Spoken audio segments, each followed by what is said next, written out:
Mindfulness meditation is a Buddhist tradition, probably the most popular form of meditation in the Western world. It's about being present. So this is as simple as letting the mind run, just like we experienced in our last exercise. You let the mind run without trying to stop the thoughts. You acknowledge their arrival and start counting again. So you accept whatever those thoughts are that come in, but you're practicing detachment from those thoughts. Think about a time when someone made you so upset that you thought you wanted to hurt them. That's not actually you. You don't really want to hurt them. That thought came in because you were so angry. Then you released it and it was over. Chances are, if you were meditating daily, you released it much quicker, but either way, it's typically released and all goes back to normal. Let's look at Zen meditation. This is a generic term for seated meditation in the Buddhist tradition. It's a minimum kind of meditation and it's done for long periods of time with little instruction beyond the basic posture, which is sitting upright with your back straight. Something that kind of bugs me about the whole meditation world is everywhere you see meditation pictures, the people are sitting in these perfect poses with their hands on their knees in these gorgeous fields, and everything's just perfect around them. Now, if your life was like that, you wouldn't need meditation. And a huge part of what you want to do when you're meditating is to learn to deal with the society that you're living in. It's difficult to learn and make progress with this method because there's not really much guidance. It's a great technique for monks living a monk's life in a monastery somewhere far away where no one's being bothered. Because to think that we're going to spend 5 to 8 hours a day meditating, or sometimes up to 12 hours a day, that's just not realistic. And it's not what our purpose is as householders on the earth. But we'll talk about more of that in the next chapter. Next is movement meditation. It seems a bit intimidating at first to people, but it can be extremely uplifting and relaxing. It's basically about breathing in gentle flow of movements that keep you present in your body, moving with your breath. So rather than focusing on a sound, an object, a thought, or let's say a mantra, you stay focused on that movement.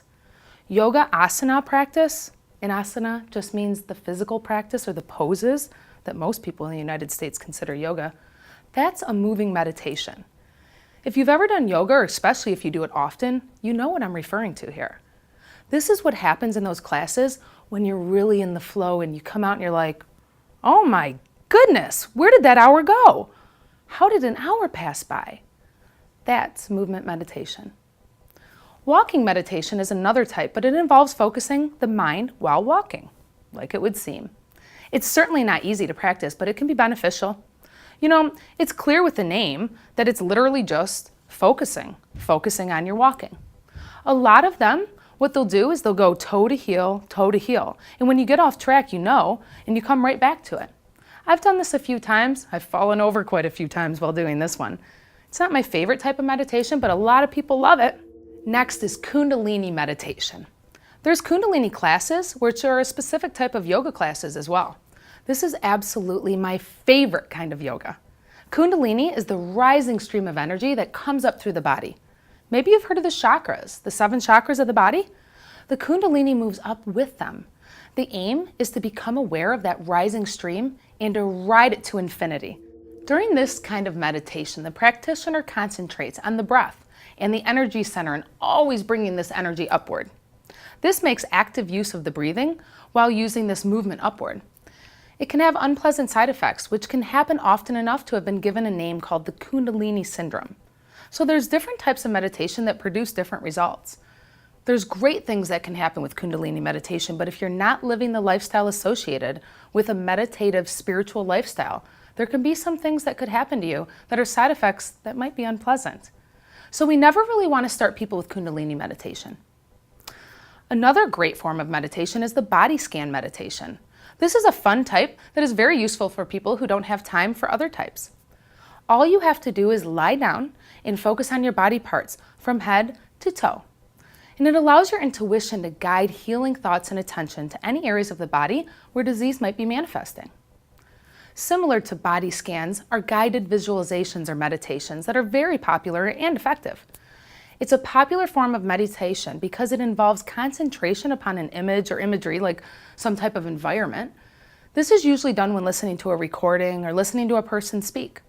An example would be to imagine you're in a grassy field with a clear sky. It's a very passive practice. Not every recorded meditation is an example of this, but the key is that it contains elements that are hypnotic trance type suggestion. So somebody's voice can really bring you deep, and it can help you start releasing. Transcendental meditation, or TM as it's commonly referred to, it's a mantra-based meditation, and it's responsible really for putting meditation on the map in the United States. If you go to tm.org, you can find out a lot of information. A mantra is a sacred sound, and it's repeated internally in this type of meditation. The focus is on rising above all that isn't permanent. At the more advanced levels, its focus is on the breath and the change of the breath to become, or to change one's state of being, I should say. It refers to leaving the body, which is getting so deep that you almost don't know you're in your body. This is what transcendent means. TM is the subject of many social and medical studies on meditation.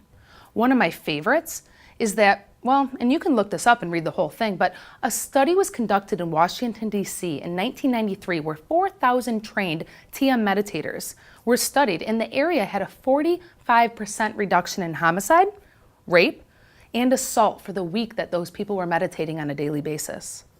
So the idea, and why I throw this out to you and want you guys to know more about this, is because meditation not only helps you, but it's also going to help your family and your community.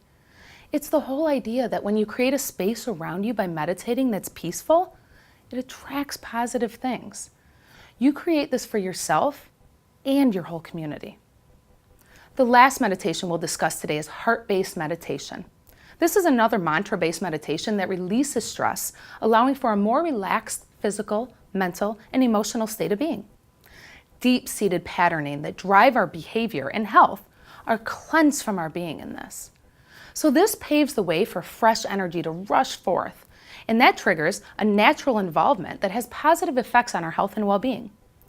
We slowly come into line with what serves our highest good. And when this happens, we're naturally attracted to things that have higher vibration, things that are good for us. So you won't have to try and stop eating junk food.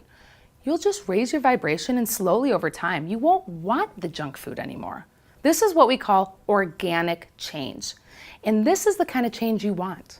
So rather than trying to force yourself to stop destructive habits, wouldn't you just rather not crave them? So in conclusion, there are distinct differences between meditative methods. You need to have an open mind, because with that open mind, you can really gain some insight. Most meditation training has been developed through the dedication of many thousands of hours and many, many lifetimes of accumulated experiences. They all have specific results and certainly are not created equal. Meditation is a business tool as well. The ever-changing landscape of business definitely leaves people shocked, confused, disillusioned, and just curious. What the heck is going on? How do I fix this? Meditation can help you see through the marketplace clutters, and they enable you to make better business decisions by improving your inner landscape. It helps you respond to external events with more awareness and clarity, which will change the business results that you deliver. So I love this quote from Albert Einstein, who, by the way, was a very strong meditator, very well known for it. You cannot solve a problem with the same mind that created it. And so there's a lot of problems out there, and we face them, and what you'll start to find when you start meditating is that solutions just come to you. So go ahead and use meditation to help your business today.